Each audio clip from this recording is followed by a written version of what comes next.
topics and opinions expressed on the following show are solely those of the hosts and their guests and not those of W4WN Radio, its employees, or affiliates. We make no recommendations or endorsements for radio show programs, services, or products mentioned on air or on our web.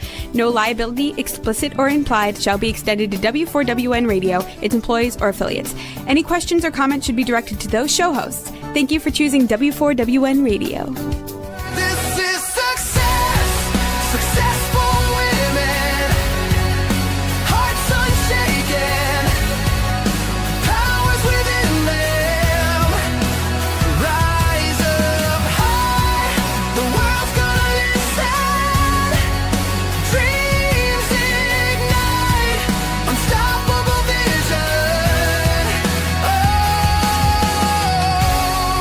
successful women.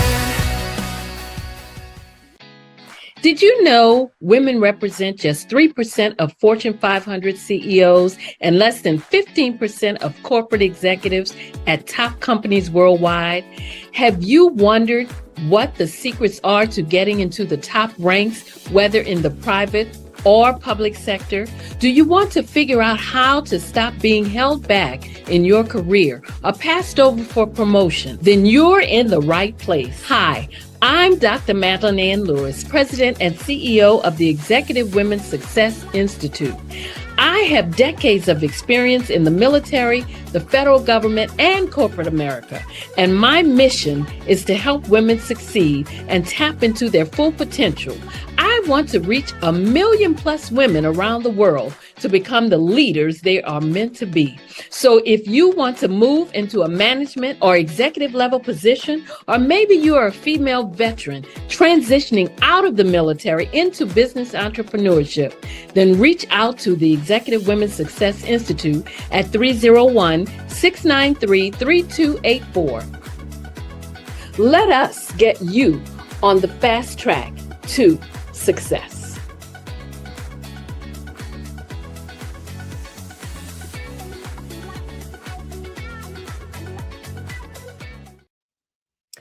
Well, hello and welcome to the Success for Women show, where you can view us on Talk for TV and listen to us on the Women for Women network. I am Dr. Madeline Ann Lewis, your host, and my mission is to help women accelerate the path to success. Well, today's topic is 5-star brand, and my guest is Mr. Grant McGaugh. Let me just give you a little bit about Grant. Grant McGaugh is the founder and CEO of 5-Star BDM, a business development and personal branding firm. His mission is to empower entrepreneurs and small to mid-sized businesses by combining data-driven AI strategies with human-centered storytelling. Grant is recognized by Legacy Magazine as a thought leader and super connector for healthcare professionals. He is also the host of the Follow the Brand podcast and TV show. In January 2024, he was named one of Thinkers 360's top 50 global thought leaders in personal branding. Grant has more than 20 years of business development experience with training in branding strategies to help clients build authentic personal brands. I would like to bring on the show Mr. Grant McGaugh. Hey, how you doing, doctor? I am doing very well. I am excited to have you here just to give us some great success nuggets for our business. I know that you are doing some great things with your retreats and different things like that. But, you know, this AI thing is just all over the place. So everybody wants to know about it. So we're going to pick your brains today. That's fine with me. Fine with me. Before we get started, though, I always give the standard bio on my guests. But I just like to ask them, like, I just want you to tell us what you want us to know about Grant McGaugh. Well, number one thing I want you to know about Grant McGaugh, that I just opened up my office in my hometown of Omaha, Nebraska. And Mhm. I've been here, since last year, and it's been wonderful. I've come full circle. I graduated high school here in 1981. I have not been back to live here since 1991. And Mhm. it has been a whirlwind trip. I tell everybody that it's like living in the past, the present, and the future at the same time. Wow. And there's so much change has happened, but then not a lot of change. So you just kind of live through a lot of the decades that have been happening. And I Mhm. want to return with a lot of the things that I've learned because I've spent 30 years in Miami, Florida, and I've learned a lot. A lot of those accolades that you talk about is things that I accomplished while I was in Miami. And I am so happy about those things because I'm getting those things out to the audience. I'm getting a lot of the skills that I learned into the hands of people that need them. And that is why I'm in Omaha right Mhm. now. Mhm. I'm launching my Omaha AI Business Accelerator for businesses, small business owners in the Omaha ecosystem. And it's Mhm. really starting to take off. And I'm very, very proud of that. So I Wow. want your audience to know that about Grant McGaw right now. Wow, and I tell you, it's exciting. I'm excited too because I saw the video of the new office space, the building. I was like, "Ooh, this is just beautiful." So now, is that gonna be the new headquarters? Or are you still gonna be operating out of Miami, or how are you gonna do that? Oh, that's a good question. And actually, so I operate in three geographies in Omaha, Nebraska, Miami, Florida, excuse Mhm. me, and St. Croix, Virgin Islands. Okay. So I just came back from St. Croix. You kind of mentioned that in the islands. I'm not just there for vacation. I actually have business down there. And we are operating, building a business tourism product in the Virgin Islands that Mhm. I'm going to invite all of you down to actually do a lot of think tanks, some master classes to bring together small, intimate groups of people that Mhm. are subject matter experts, whether it's in AI, agentic AI. We're actually doing a precision medicine clinic in the Virgin Islands right now that we're looking to be a successful project. So there's a lot we have going on in the Virgin Islands. In Miami, we're also doing another AI incubator through ICABO. That's the International Career and Business Alliance. It's a Black professional group that's there. I've Mhm. been working with them for a number of different years, and we want to upskill a lot of people when it comes to AI. I know a lot of people, hey, they're doing it themselves, a DIY approach, but then if we can get really to you for you to acquire a skill set in Mhm. the area so you are proficient in the workflow that you have and building out not just text-based answer engines and chatbots, video Right. creation, audio creation, but now into the world of agentic AI, where you can begin to automate business processes at the same time. This is a very, very delicate time. We need to get up on these things. It's just as important as learning the internet, 25, Yeah. 30 years ago, or Microsoft Office products and things of that nature. You have to have these skill sets in order to compete in the world now and into the future. So those three geographies is how I operate.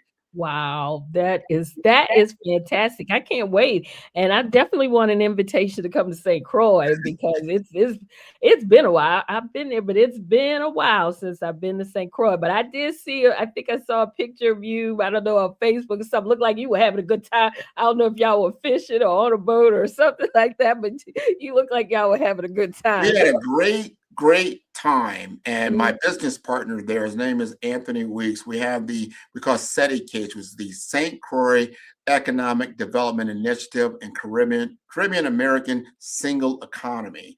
And Mhm. he's got me involved not just with the locals there, but also the government there. So we spent time with the governor. We spent time with Congresswoman Stacey Plaskett as well, and talking about how we can get more mainlanders to understand the business opportunities that are available in the USVI just beyond tourism. So business tourism is a big, big thing that's Mhm. there. And then when I talk to my African American people, especially you out there in Maryland, where you are a lot, this is the only place that I know of that you can have an African, Caribbean, American experience because the USVI is a part of the United States. It is a territory of the United States. It has the only, well, we have one other black governor now, I think is in Maryland, but they Mhm. have a black Yeah. governor there. Governor Bryan has been in power now the last 7 or 8 years. This will be Okay. his last year coming up.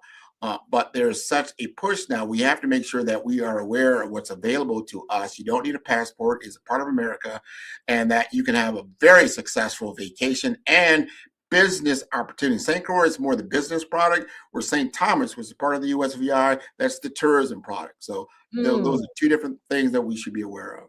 Okay, okay. Well, let me ask you this. What motivated you to shift from traditional business development into AI powered branding? Now, that is a great question. I've been involved in information technology for 30 plus years. I cut my teeth in AT&T, Lucent, Avaya some time ago, and got into what you call digital voice technologies, or it was analog at the time, with your big mobile telephone systems and things of that nature, and watch it change to a digital platform and then to a voice over IP platform, just like we're talking on now, which is more of a conference bridge video conferencing. All this I was working on 25, 30 years ago. It's very expensive to do. It was possible, it's very expensive to do. But then over time, it's now become mainstream. You can do video conference on anything from your phone, your tablet to your desktop. This is the same kind of proliferation for a platform change in AI, or artificial intelligence. It's a platform. And because it is a platform, it's something that we will be able to utilize in a lot of different, what I call modalities of communication. There are two things that in the technology world that become advantageous for people in business. Number one, technology helps you to communicate better. That's number one. Number two, it's very fast. Yeah. And when you can combine speed and the speed of communication together, you have a very powerful platform. And then now with AI, you're adding intelligence on top of that. Right. Now you're exponentially changing the platform arena, in which not only are you communicating at speed, but the platform is what we call context aware. It's aware to a certain degree. It can simulate human thought and behavior. And because of that, it is a game changer. It becomes absolutely essential for everyone to become proficient in these tool sets and what this artificial intelligence is bringing to the table. Wow, you are absolutely right about that. But what about for business owners or executives who don't consider themselves tech savvy, such as I'm gonna put myself in that category. What's the first smart step that we can take or should take to begin integrating AI into our brand or business development strategy? And I will answer that in a way that you probably wouldn't think I would. First of all, you don't have to be tech savvy. Okay. AI of itself is not a platform that you have to understand the technology behind it. I mean, it's very smart, just like you utilize your cell phone. But I'm going to say you probably don't know exactly how it works. You know how to use it, but you don't know exactly how it works. So you don't have to spend a lot of time knowing exactly how the AI works unless you want to. But you do have to know how to utilize it for your business. You utilize your cell phone for your own particular circumstances. And you're probably pretty proficient at getting to the different applications that are available on it. And you know how to download and get the right applications that you need, right? And that's just from experience and working with it and understanding it. AI is no different. You're going to have to first understand that it's a tool set, right? But then you have to apply skill sets. And the only way you do that is you've got to become familiar with it. I encourage everybody to dabble. Take 10 minutes out of your day. If you're going to utilize a Chat GPT, that's just one large language model. It's a type of AI. I like Claude. Claude is a great tool. All right. You have Perplexity, you have Gemini. There's a lot of flavors that are out there. There is. Yeah. Right? But the only way you're going to know which one works for you, you got to play with them. And it's a playbox. It's a sandbox. So turn your downtime into a sandbox of experience. Let's get, because a lot of these instances, when you first get them, they're free. They don't charge you to use them, right? Over time, there could be a charge. Like I think Chat's like $20 a month. And you'll see once you do that, there is a big difference in the responses that it'll give. But becomes like, you know what? Look at what do I doing on a daily basis? And I'm going to go back to what I said earlier about speed and communication. What do I need to speed up in my business processes to get a better result? What do I need to, how do I need to communicate better in my business. I'm just talking business right Yeah. now. It could Yeah. be also office and other things that I Mhm. need to do that in a more clear, with more clarity, in a modality that I can trust. Those are the things you start looking at. What is the best AI tool that I can use for that, right? So we're starting to see a fundamental shift in like Google search and also in social, because Mhm. the AI engine that's now in front of us can do all of that, Yeah. and then can advise you on the best type of email to send in that situation that you're in. So if you take everything in the context of what I just said, you're starting to see what you have as an assistant, your own AI assistant that's geared directly to you and what you do, because you've given it enough information to be customized and personalized for your particular work style. And it's Mhm. like, okay, and you tell it what you want. I need for you to be my assistant, and I need for you to communicate with me or advise me on communications in my business with different individuals and relationships at the best possible way, through video, through text, and through audio. I just gave you a great prompt. You could probably Yes, use. you did. Yeah, look, and I'm sitting here searching for my pen so I can write that down. Yes, I recognize that that was a prompt. Yes, it is. Yes, it is. Oh my goodness, this is great. And that's what I was just yesterday I was talking to another young lady. We were talking about AI, and she's trying to do some things. And so I was showing her a couple of things that I had done, like you say, playing around with ChatGPT and a couple of other ones. And I was telling her, I said, when you put the prompt in, you just have to be as specific as you can to tell it what you want, so that, because if you don't tell it what you want, then it's gonna just kind of do it on its own, because Sure. it's sort of like it thinks on its own. And so you have to be as specific as possible. That's what I was saying. She was like, "Oh my goodness, I didn't realize that." So I just showed her a couple of things that I had done, and she really, she's trying to do some things. She has some horses, and she creates these pads that go on the horse with under the saddle, and Yeah. so she wants to be able to market that and show different scenes and stuff like that. And I said, well, you can definitely do that. That's not a problem. I will definitely, Yeah. create. And I showed her one that I had done where I'm in this Western outfit, and I told it I wanted the horse behind me. But it's basically, I just said what I wanted, even to the color of the horse that I wanted Sure. Yeah. behind me. Exactly. And she didn't realize that she could do that. So it's very interesting. That's why when you started saying those things, I started searching for my ink pen to Yeah. make Yeah. sure I write that from. But it's just amazing what AI can do. So tell me, how does AI differ from the tools we were using, just a few years ago, do you think? How does it differ from that? Well, it goes back to what I was saying earlier, that you were using what I call passive tools. Yeah. You're using Okay. tools that you're giving instructions, and it just goes and does them. Now you're starting to get something that can actually, what I'm going to flip to agentic AI, because it's very important to understand, well, what do you mean it's an agent? Mhm. It can actually perform tasks, multi-step tasks Mm. that you could not do, before, and communicate what it's done to you in English. I don't think a lot of people realize your chat GPT can talk to you. That's why it's got Yeah. a little mic down there and Mhm. tell you what's going on and what it's doing.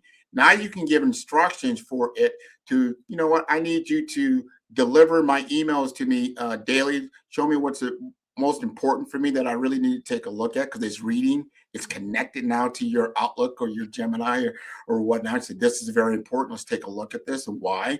And it Mhm. starts to really make good use of your time, very efficient. So your Mm. efficiency is going to escalate. Yeah. But scalability is the biggest thing, right? Remember how long it took you to create a PowerPoint? How Yeah. long did it take you to graph a bunch of emails if that is what you were doing? Or you're going to now, I got to create a document. I got to create a Word document that I need to then present to a board or whoever it may be. Mhm. All that now can be speeded up to a Yeah. point where you can get that information in minutes, not hours or half hour. It can get you the template. Remember, you still need the human dimension within it.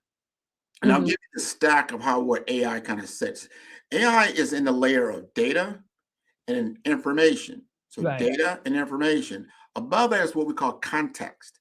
And it's kind of halfway in context now, but not always. That's the human dimension, context. That gives you what is the story about? Why does the story have meaning? Right? What is the purpose of the story? See, data information doesn't necessarily give you that.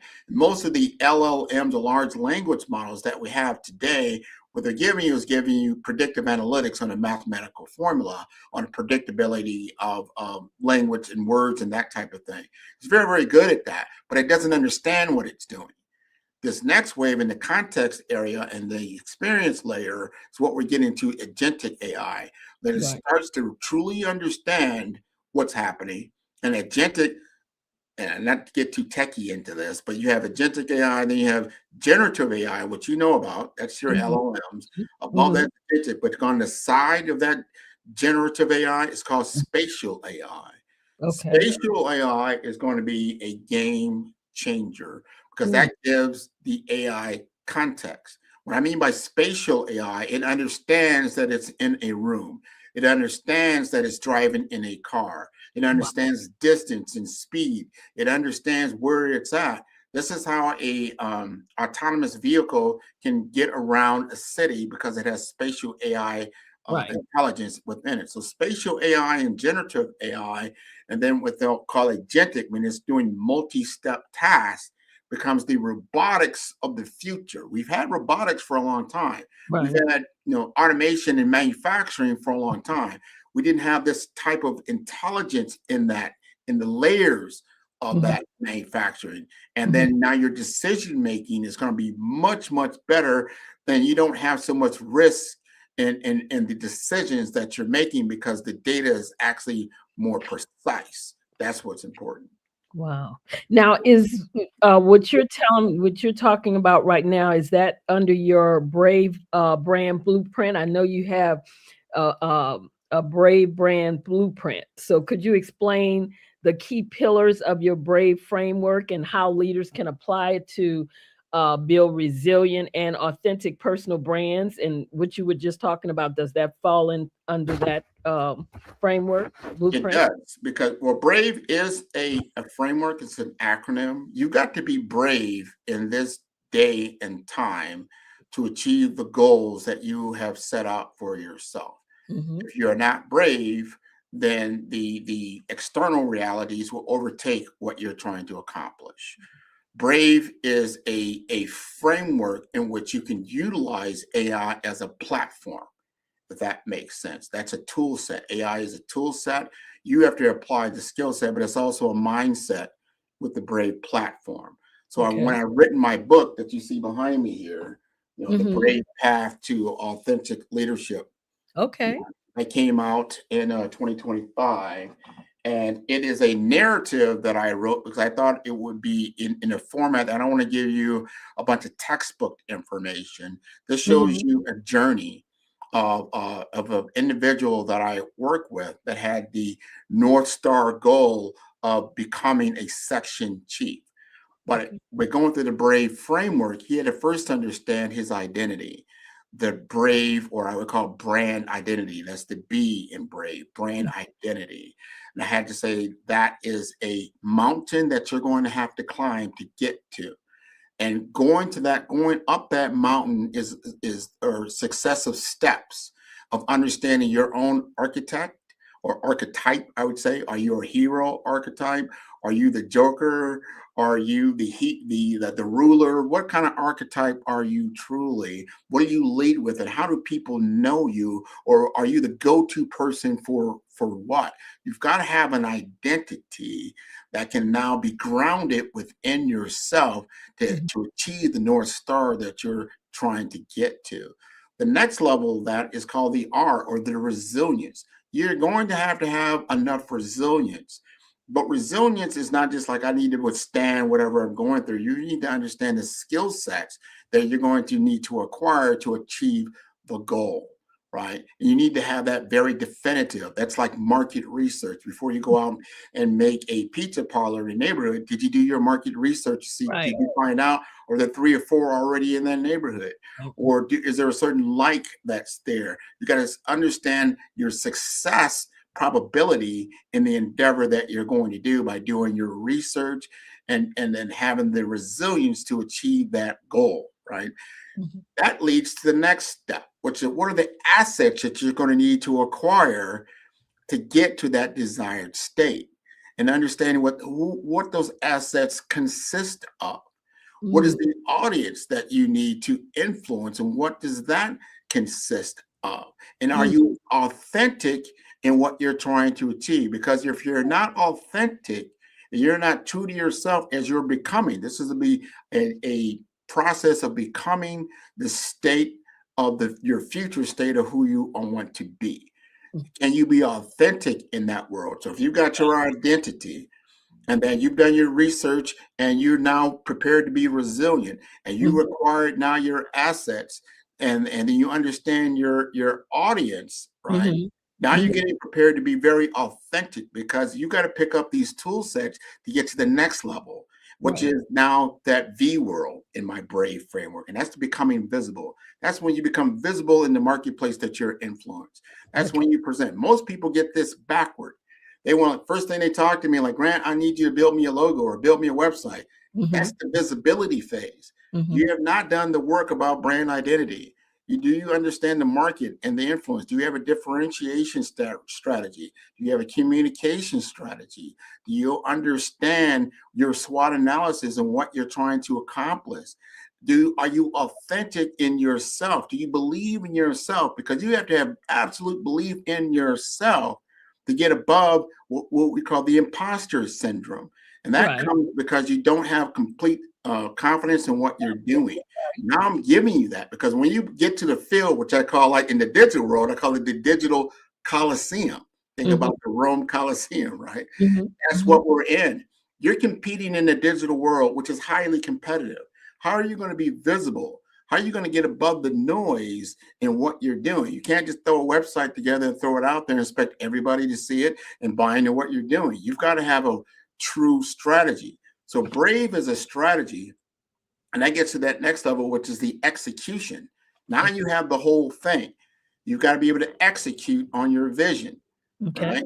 But if you've done all the work, now you have the Brave framework ready to actualize your goal, to get to where you want to go. You use AI as an enablement tool to expand and scale to the level that you need to get to.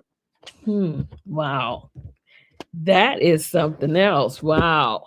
So now you often encourage leaders to transition from operator to visionary.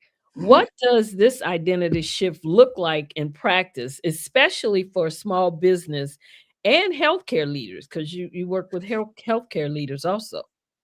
I'm going to take everybody back to my high school days on that question. And in high school, I took a course that I really, really liked. I wasn't very good at it, but I got a C in it, and that was physics. And I liked physics. And people think about physics, it's math, it's science, yes. But what it teaches you is critical thinking, analytical thinking. You used to bring your homework home and you say, wow, I got word problems. Nobody liked word problems, but Mhm, actually, mhm. word problems are the best kind of education that you probably can get, because it takes real world situations in which you can apply your analytical thought or your critical thinking to get to a desired state. And what the cool factor of physics was, it wasn't about getting the right answer. It's like, if you said 2 + 3 = 7, great. Show me why is that true or not true? They Mhm. want to see your critical thing. How did you get to that path? And based upon your how you put it together is how you got graded. It wasn't about getting the right answer. It's like, how do you prove your case? How did you see this? How can you balance an elephant off a cliff at 1,000 feet up without it falling over? And you think that's possible? Well, theoretical physics says it is possible. Maybe Mhm. it isn't, or not in the real world, but your analytics, your mathematics, your science, that you put all this together. Wow, that was quite an intricate process that you went through, and that's how you grade it. What I'm saying is because it's important to understand where is the human element in an AI-driven digital economy. It is in critical thinking, analytical thinking, problem solving. How are you solving problems utilizing the tool sets that you have available? This is what you need to study. When you answered me before earlier, hey, what do I need to really study AI? What you really need to study is critical thinking, analytical thinking, and how do you solve business problems in the world that you're looking to influence. That is what's most important. Oh, wow, that that would make sense. That would make sense, and you would also be able to, if you are more into the critical thinking and the analytical thinking, which is when you go, even if you're using the AI, you could better frame your question too, or or the prompts to give it a better way to be able to respond to you, I would think. Absolutely. Is that correct? Yeah. Absolutely. Knowing how to speak to machines is a language. Yeah. That's why in the world of website creation, the digital world, you hear of SEO, search engine optimization. That's not about talking to human beings. That's about how do I get my platform to appear in certain search engines. So that how do you influence the algorithm more or less? So that's human to machine language. So that's where we're getting into, and then understanding how do I get the best output. Now, remember context. Machines don't understand the human context very well. They don't understand emotion very well. They don't understand imagination very well. You have to give that context. Now, I'll give you an analogy like this that helped me understand it even more. What is the difference between, and I'll go to Star Trek. Everybody can remember Star Trek, right? Mhm. Around Yeah. 1960s, great show, right? Yeah, You know, absolutely. space traveling and all that. What is the difference between Spock, the first officer, and then Captain Kirk, Work. right? Right? Mhm. The captain. What was the difference, right? Spock, Was very more logical, Yep. super logical, very Analytical, mathematic, yes, he was. right? Right? Mhm. But he couldn't solve everything, No. right? He was half human, so he has a human side to it. But what made, and I'm gonna ask you, in your opinion, what made Captain Kirk so special? Well, because Captain Kirk was, he looked at things from a different perspective. Spock had a kind of a one track, almost like a one track. You go down that same road almost. He wouldn't veer from it. He looked at it, and if he came to that conclusion, he wasn't. It was hard to get him away from that point of view. Whereas Captain Kirk, that's not the way he looked at things. Well, and to your point, you were spot on because Spock is trained in data and information.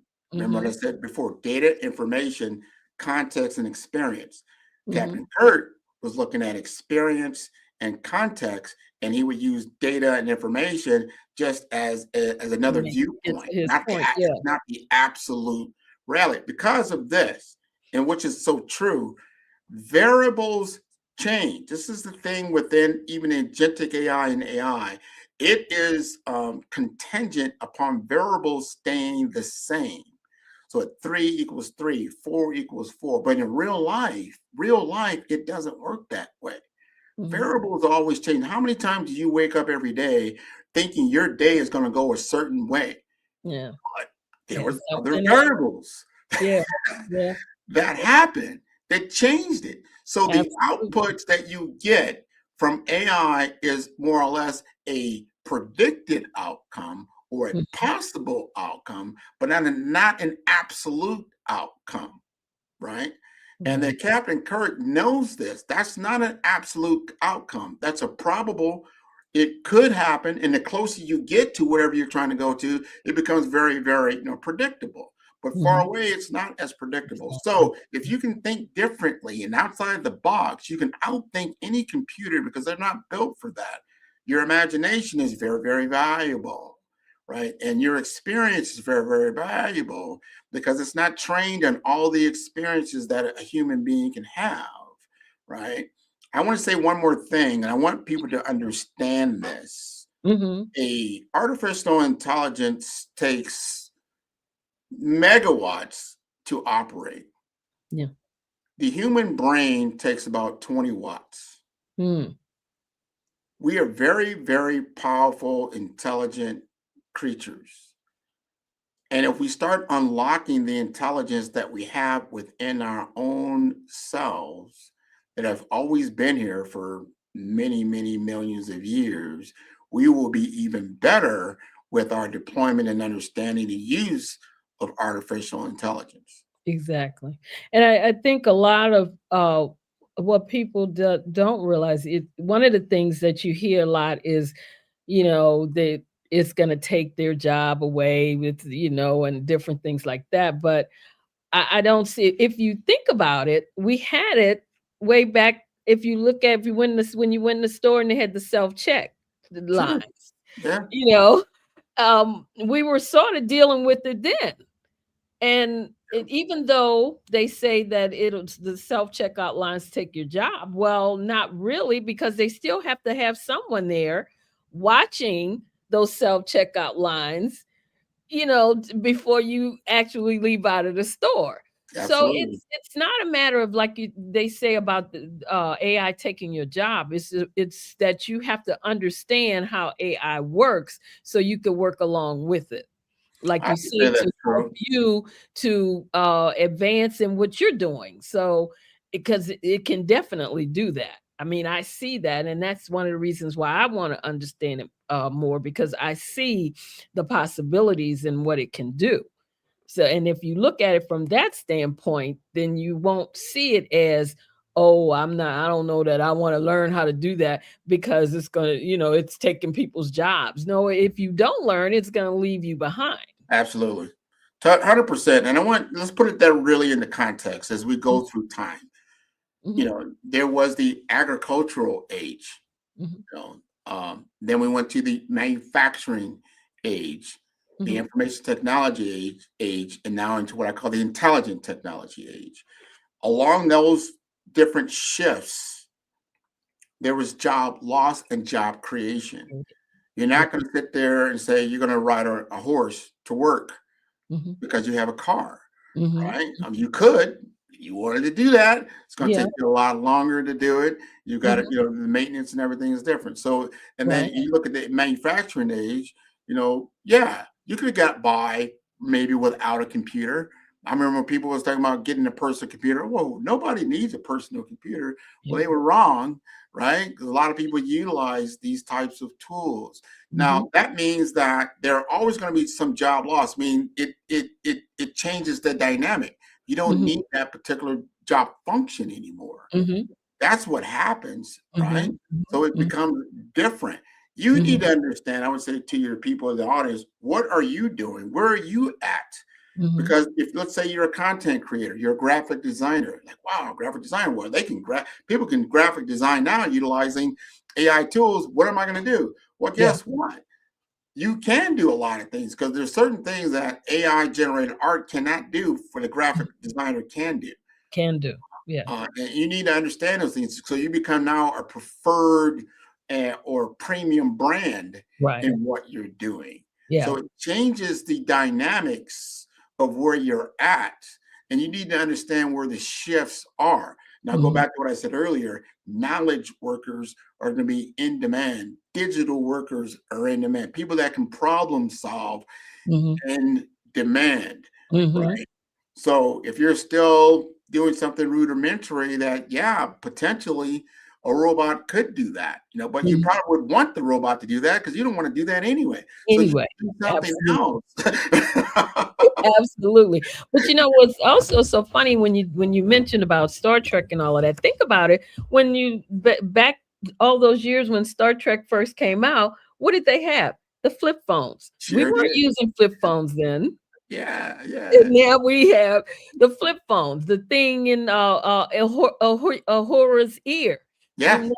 That we weren't doing that, but now we are. I mean, it's a lot of stuff that that they created in these movies sometimes that now we are actually using. Somebody had that vision Mhm. and they started, and now we're all using this stuff. And What so you're saying right now, I will stop you there because that's so important. mhm, Understanding the creative process, mhm.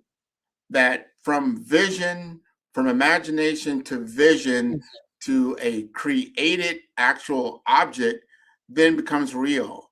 This is how things work. Yes, you are so right. Only thing we haven't really been able to truly develop at scale, I would say, we got Mhm, somewhat of a spaceship. It's not great. It's still kind of clunky. mhm, But when it comes to teleportation, things that we're starting to get into entanglement in quantum theory. We're mhm, starting to understand how to make our imagination mhm. real. That is the creative process. Yeah, yeah.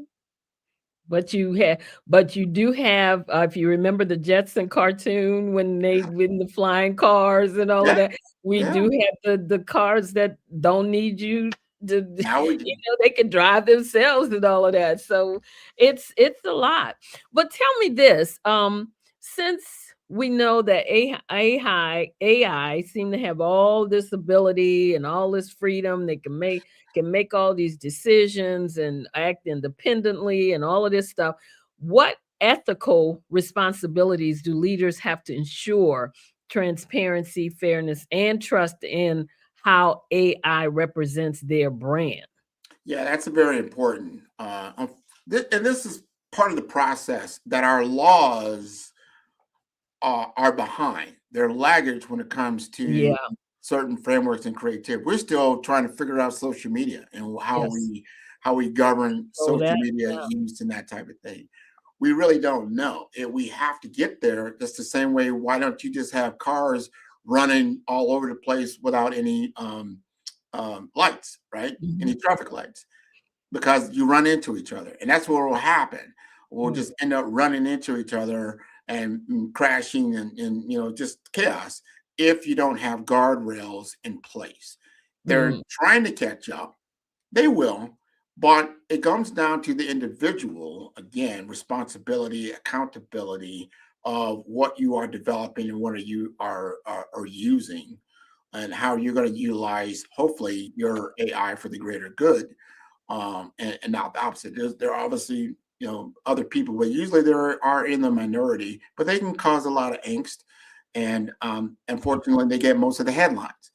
As someone told me so long ago, and I was so happy that they referred this to me. Most news outlets, and I'll say this, is that they focus on the most negative thing oh, that's yeah. happening in the day. Yet Yes. 95% of the people do not aren't involved in anything like that. And they're doing some very beautiful things. Right. We just aren't aware of it because we don't report on it. Exactly. And so now you can find out these things. And that or information is not in the or so palm of the hand of certain outlets of news media. It's proliferated, but we have to have enough initiative within ourselves to go out and garner that information, to go out and find out about those experiences, to know the truth about things. And the more that we do that, the better off we're going to be. And then the better use of our AI tools will get us to a point where governance, we got to have that. Policies, you got to have those kinds of things. Mhm. But we have ethical use of this very enormous tool set that is actually changing the human and business dynamic. Wow. Well, Grant, we are coming up almost to the end of the show. I mean, it's just so many other questions I could ask. We just don't have the time to go over it. But I just want to thank you so much for coming on and sharing the information that you have shared with us. So I know you mentioned your book. Would you tell us where we can get your book? Also, if there's any any training, whatever that you have coming up that you'd like us to know about, let us know that. And also let us know how, if my viewers and listeners want to reach out to you, how can they do so? Wow. I think I'll get all of that in one shot. So to buy the book, and I encourage you to do so, you can get it on Amazon right now. Just put in Amazon, First Light, Grant McGaw, The Brave Path to Authentic Leadership. It'll come right up. You can get the Kindle version right now. I think for certain people, it's free. So it doesn't cost you anything to get the digital version. To get the hardbacks, it's about $23. And for the softbacks, like $15. Very simple to do that, right? Okay. And if you want an autographed copy, just email me and I'll send that out to you. There's additional cost for that. There I have our certain limited edition VIP books for those types of So things. that like the book is free, but your autograph. There you go. The book is free, but I got shipping, handling, all that stuff. Things like these, Okay, I got it. no worries. And then I do have some couple things coming up. So in February, we'll be launching the ICABA AI Accelerator for business users as well as office workers for productivity tools. Look for that. It'll be coming out in February. ICABA is ICABA, ICABA World Network. You'll be able to see information right there. Maybe I get that information over to you. Okay. And also in Omaha, we'll be doing that probably in the March timeframe. That'll be the AI Business Accelerator from all small businesses. I'm looking forward to that as well. You can go to 5-Star BDM. That's number 5. That's star, STARBDM.com. And you can find out a lot of things out there. And I'm surprised you haven't talked about my podcast at this point. Oh yeah, that's the brand. What was All the brand.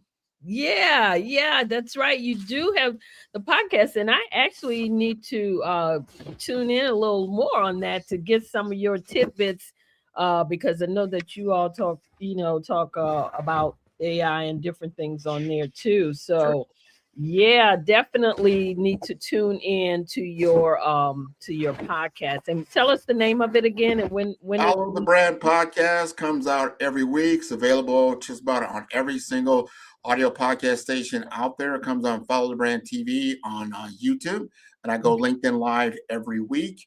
We've just got an award from FeedSpot. We are ranked number 1 in the world. Number 1 in the world for personal brand podcast by FeedSpot. I'm loving it. Yes, indeed. Yeah, we're number 16, so we're gonna try to knock you out of that number 1 slot. Okay. Thank you so much, Grant. It has been a pleasure having you here. Thank you. Do totally appreciate it. And we're definitely going to have to bring you back to give us some more nuggets on AI, because we know it is not going away. It is just getting bigger. So we definitely need as much information on it as we can. So thank you so much. And I just want to let everybody know this has been the Success for Women show. I want to thank my viewers and my listeners for joining me today. And of course, my special guest, Mr. Grant McGaw. He was fantastic. If you want to reach out to him, don't forget, you can go to his website, www.5starbdm.com, or Grant McGaw at 5starbdm.com. I am Dr. Madeline Ann Lewis, your host. This is the Successful Women Show. Make sure you subscribe to our channel. Share this episode with others, because again, like I said, we got some great nuggets. We are here every week, and make sure to join us again next week. I love you all to life. And as always, be well and stay safe out there.